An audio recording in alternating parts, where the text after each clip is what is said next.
Welcome to Small Business, Big Network, the podcast for small business owners who want big results from their networking. I'm Liz Drury, a freelance voiceover artist who knows that if you're not working, then networking could help. Susan Gold of Susan Gold Coaching is a marketing coach and consultant. She's an avid networker and is particularly keen on making sure she's always in the right room. Thank you very much for being my podcast guest today, Susan. Thank you for having me. I'm very excited to chat with you. Now, Susan, you're a marketing coach and consultant, but I'd love to know if you've always worked in the marketing space. It seems like I have. It's been 40 years. Wow. I fell into it by accident. I was a young working person and I didn't have a degree. I hadn't finished it yet. I was a single parent. And I found that the only place that I could find a job was an advertising agency. And they were so desperate for help. And I walked in literally the first day not having any idea what I was supposed to do. And it was frightening. I had just been through a divorce. So I had the clothes and I felt like an empty suit because I had gotten a divorce settlement. So I bought the professional clothes and I walked in there and I didn't know what I was supposed to be doing. And here I am 40 years later with a lot of experience behind me, not knowing that that was really the right road for me to go down. Yeah. Well, clearly it suited you. Yes, it did, because I didn't even know at the time that I was a natural marketer. I felt like growing up, I really didn't fit in well. So I was always observing. And I think that kind of step back and watch what's going on, watch the interactions, learn what's happening, and not try to fit in because it didn't work. And that's always served me very well as a marketer because I feel like I really represent the outside view, which Yeah. is the buyer's view. Yeah. So from that first job then, what happened next? What has your journey been from there? Well, I did a lot of work in the ad agency world. I guess I established an ability to deal with very difficult clients, which is not really something that I recommend. It's a good Because skill then to they, have. yeah, but they give you all the difficult clients because nobody else wants to deal with them. And so I really had the opportunity to grow. Every time an ad agency loses an account, you got to go find a new job. And that's how I learned networking so early on in my career. So that really served me well. And then about 10 years in on the ad agency side, then I joined a big financial services company and did that for quite a long time. It was a very different approach to marketing, being on the inside of a company, being the client, or serving in in-house agency, serving internal clients, but really getting closer to the business, which is what I wanted to do. And so I did everything from television commercials down to brand research and direct mail long before websites, digital, and social media came into being. Yeah, I mean, I imagine things have changed an awful lot in 40 years, that, the way people go about marketing themselves. It's so true. I think to execute marketing with the advent of digital, excuse me, yeah, a lot has changed, but the basics, which is what I'm really all about, the basic strategy of who's your ideal client that makes you money and is a joy to work with, what are the messages that are going to attract them and engage with them, meaning you got to get inside their head and not just talk about your services and your credentials, whatever. And then being in the right room, using the right channels. Those are the basics that I think a lot of companies, large or small, are missing out on. They get stuck in the, oh, shiny object syndrome of new, I should be paying money on Google, right, Yeah. to get my message out there and hyper target and all this stuff. But if they don't know who they're really trying to attract and why, then it doesn't matter what the tactics are. Yeah. Yeah. So tell me about Susan Gold Coaching, which is what you run now. Why did you start this business and how did it come about? It was a lot of it was a result of the pandemic. Mm. I had opened my consulting firm in 2010 and was working with a variety of clients doing traditional consulting, doing marketing strategy plans, competitive analysis, SWOT analysis, interviewing clients and prospects, all that stuff, Hmm. which ended up being too expensive for a lot of companies. And right before the pandemic, I started to think about, well, if all the companies that I know have in my network now are small and I enjoy working with them, but they can't afford the big strategic plans, what can I do to provide a service that makes strategy affordable, approachable, and actionable, Mm. that I can still get paid decently for it because I have all this value to bring? And how do I align all that? And so I created, then the pandemic hit and I couldn't be on the road. People were getting used to working virtually. So I leveraged all that and created what is now a borderless business that really focuses on, the key elements, those three key elements of strategy as a base beginning, and helping the small business owner that doesn't have access to strategic help. Now, you help small businesses, but are they all kinds of businesses from all different sectors, or is there a particular sector that you like to work with? Well, I actually applied my process to myself. Who are my ideal clients, right? And I found that my passion really has always been B2B. Mm. So I work with professional services business owners, for instance, like accounting and CPA business owners. I work with a lot of consultants, whether they're data consultants, human resources consultants, business performance, people who are advising companies to go to the next level or actually get out of trouble, right? And Mhm. redirect so that they can grow.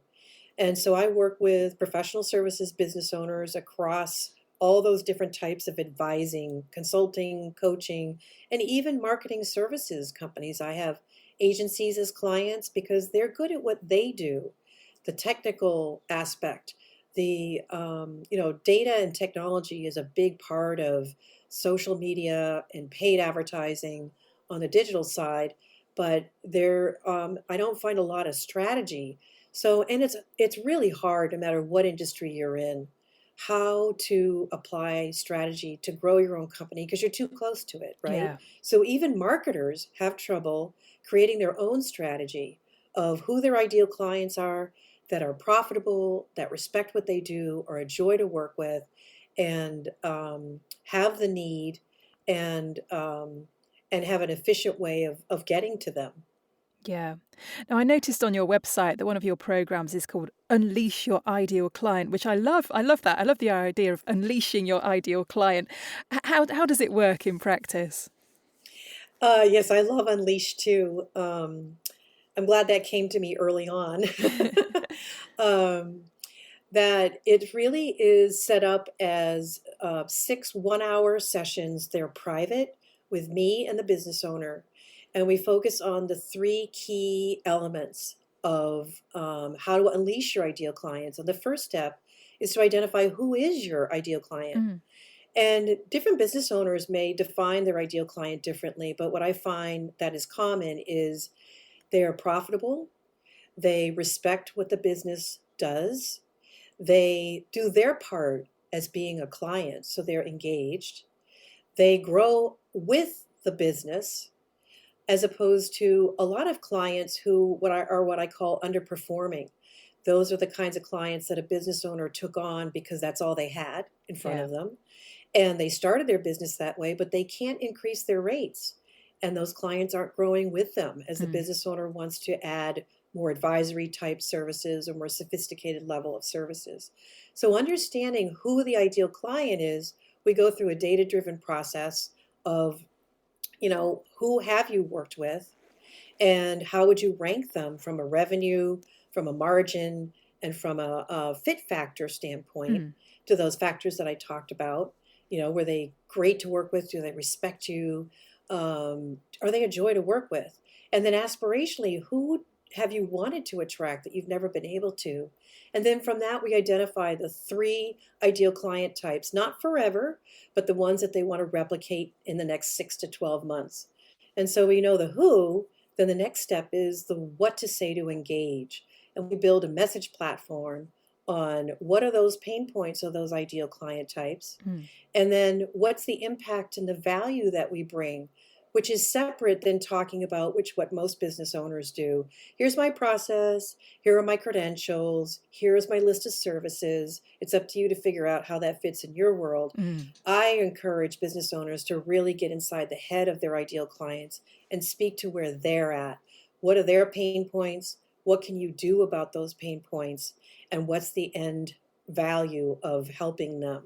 Yeah. And then so we have the who, and then we have the what to say to engage. And the last leg of the stool is where do we need to say that? This is in essence the marketing channels.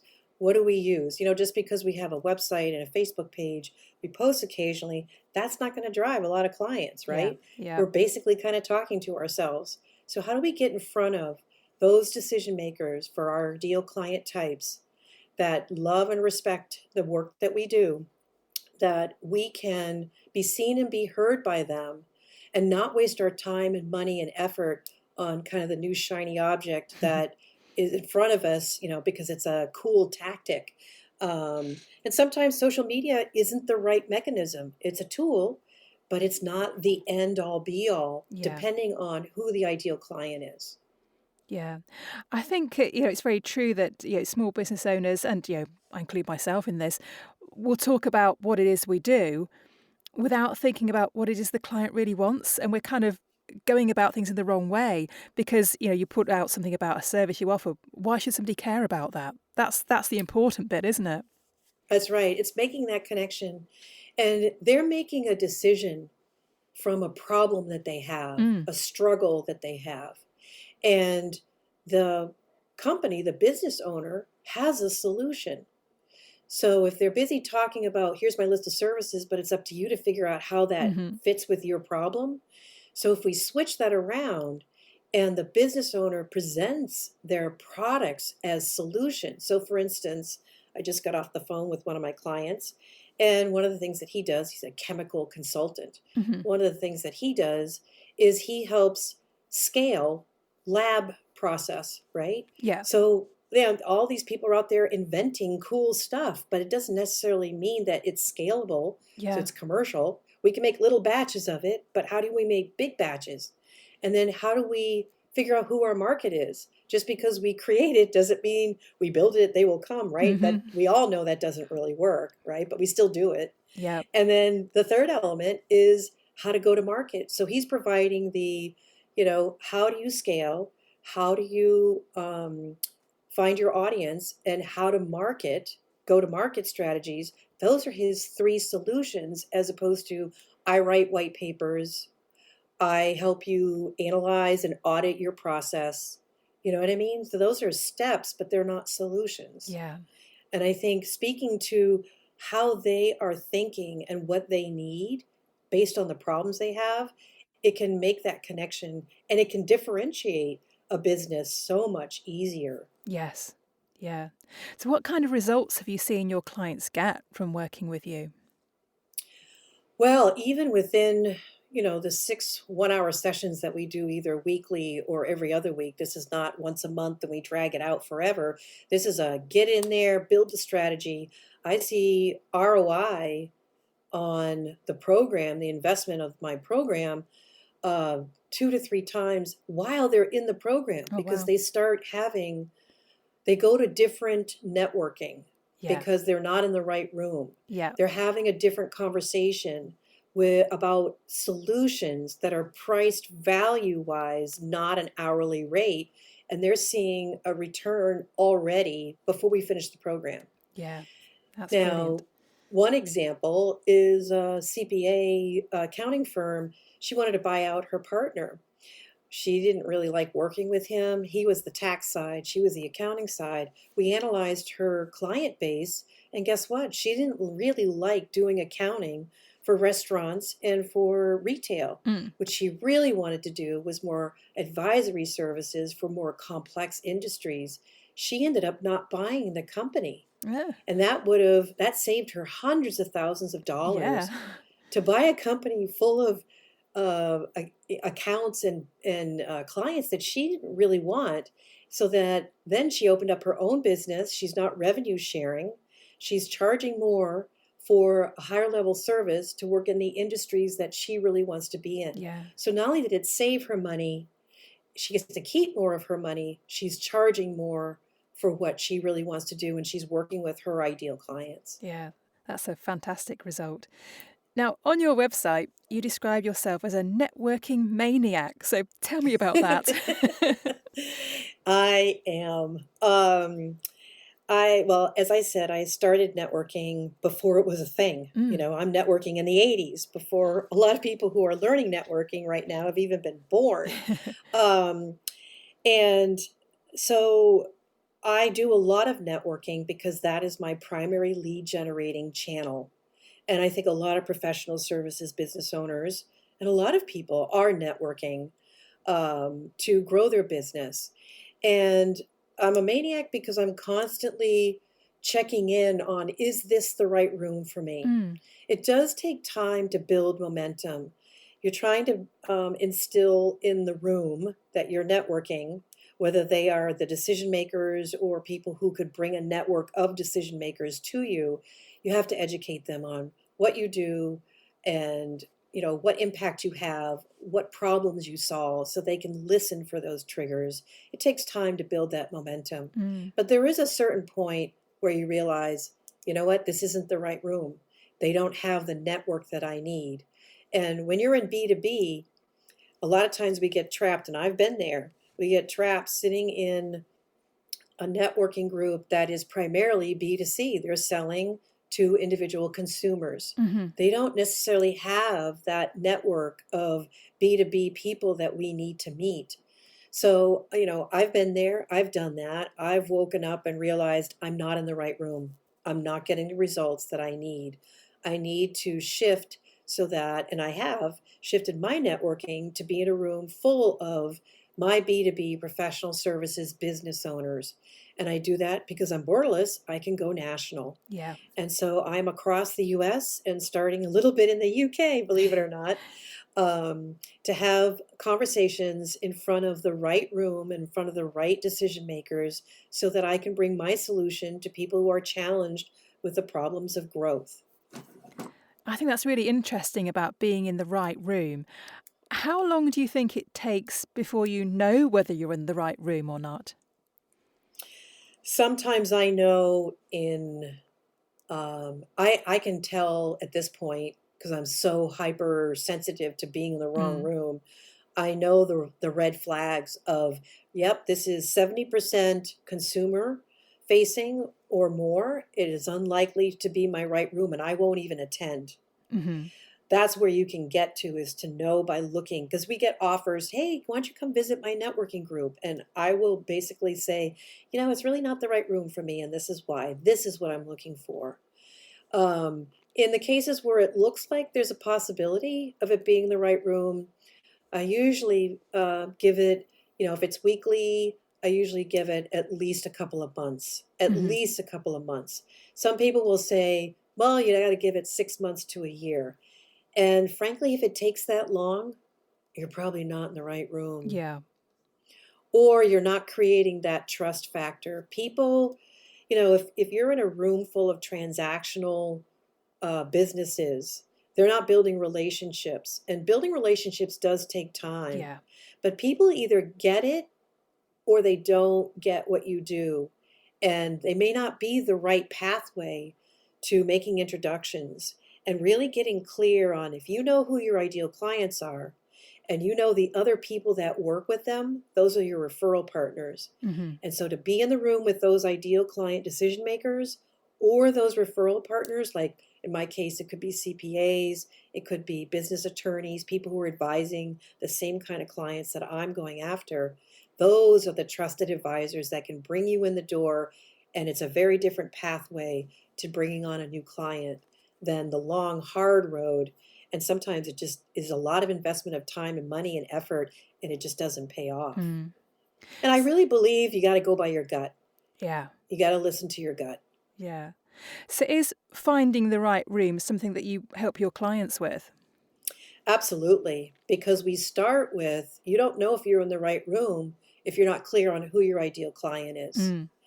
And when you hear anybody say, if you say, so who are your customers? Who can I introduce you to? And you hear anybody and everybody needs Yeah. my services, Yeah. that may be true, but that you can't introduce them to anybody and everybody. Yeah. You need help to know who do they really need as their most ideal clients, their sweet spots, their industries that they have a lot of experience in, where they have traction to build off of. It's really kind of low hanging fruit, right? You Mm. don't reinvent everything, but you really hone in on these are the people that I really want to replicate. I want more of these. I know them well.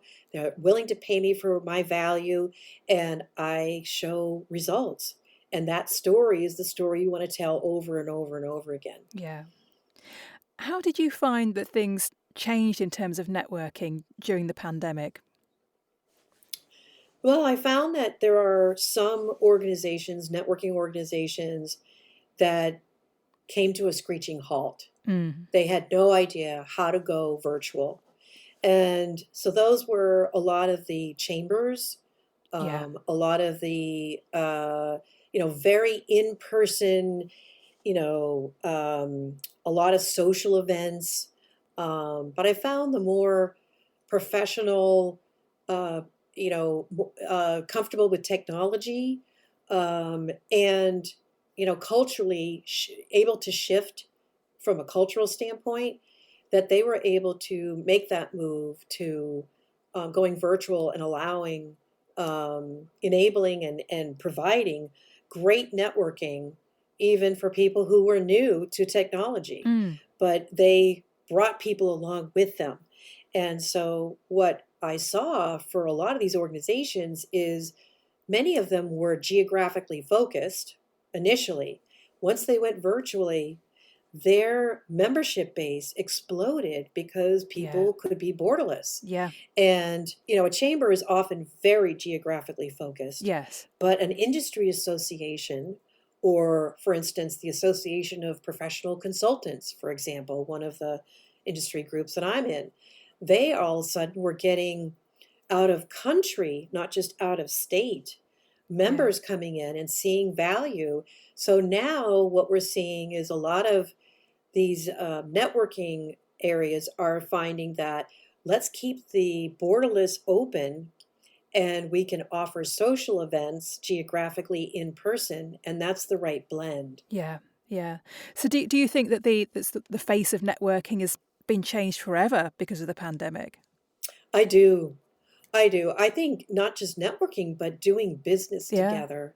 Yeah. Without the pandemic, I don't know that I would have developed, hopefully, I would have, my coaching services. Would not have known that I could. Most of the people I work with and that I network with I'll never meet them in person, but I Yes. have amazing relationships with people, all based on the ability to do a Zoom. Yeah. Yeah. I mean, I think it's been brilliant. Um, Yes. because the kind of industry that I'm in, it doesn't matter where you're based. I can work for anybody anywhere in the world. And, the online networking has just opened things up so much and made so much more possible. It really has, but it also has put that much more emphasis on people are making decisions on who they want to do business with by looking at their LinkedIn, their Hmm. profile, their posting, how they're engaging, what they're saying, and their website. So marketing assets are even more important now, I think. Yeah. Not having just a throwaway or an out of date website. You really need to have a powerful website, not in feature functionality, just in messaging, Yeah. to really connect with that ideal client, so that when someone says, hey, I'd like to introduce you to so and so, what are they going to do? They're going to go look them up on Yep. LinkedIn and check out their website. Yep. Absolutely. So, what advice do you have for new networkers in this kind of brave new networking world? Yes. Um, it can be scary because if you're an introvert, it feels like you'd rather get run over in the middle of the street. Yeah. It feels like that's what's happening to you. But understand that most people in business are not used to presenting themselves in a weekly presentation for 1 minute Mm. or introducing themselves to a room of people that they don't know. Some people, the thought of going to a chamber business after hours and there's 200 people there, who am I going to talk to? Those same fears are there, whether it's in person or virtually. I think, there's a lot of education around networking and how to structure what to say, how to make small talk, whether you're virtually in a breakout room or you're in person again, now that, some places are going back in Hmm. person. There's a lot out there. But the most important elements, however you socialize within that networking function, you have to be clear who's your ideal client, what problems do they have, and what to listen for, and how to connect you. Yeah. Those are the most important things. People don't need to understand your process, that you've been doing it for 40 years Hmm. or whatever the blah, blah, blah is. It's, Susan, what do you do for whom? And what is the problem that they complain about? So I can listen for that. And then when I hear it, what do I say to connect you? Yeah. And then that's all you need to know. That's all everyone you talk to needs to know. Yeah. That's very good advice. So, finally, Susan, if people are interested in finding out more about you and your coaching program, where do they find you? Yes, thank you. It's very easy. It's my website, www.susangoldcoaching, and it's the traditional gold spelling, Gold. So susangoldcoaching.com. And if you visit, you are welcome to download my free offering that is entitled Your Four Must Do Actions to Attract Your Ideal Clients. And it really kind of takes you through in a little worksheet format a lot of the stuff that I talked about with you today. That sounds very useful. Thank you very much for being my guest, Susan, and best of luck with everything. Thank you. I really enjoyed our conversation, and I wish everyone listening best of luck in your networking efforts and growing your business. Thanks for listening to Small Business, Big Network. If you found this podcast useful, please do rate, review and subscribe. And don't forget to share it with the rest of your network too.